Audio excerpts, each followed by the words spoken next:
This one, what work on this one is clutch plate. This is if it is automatic gear. The thing may be here for carbon. This is in form of fiber. The fiber was born if it is automatic, but this one is clutch and plate. Clutch and plate and disc. This clutch and plate, the clutch plate born. And if it's born, you may put it, the thing may enter gear, but it will not move unless you replace another plate. This is the Helios 1.7.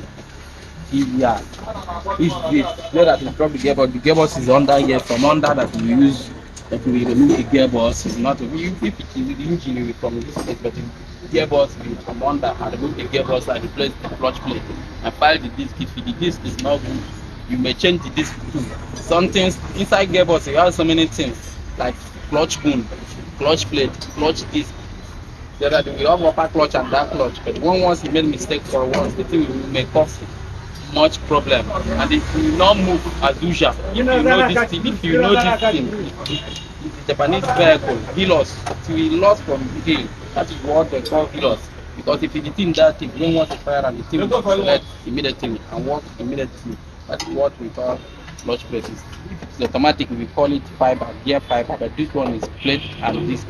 That is what we call it. Now it is active because there has changed. And the one once you change the clutch plate, make sure that you lock everything tight, even the surrounding board. Because if you do not lock the surrounding board, you may put the new one.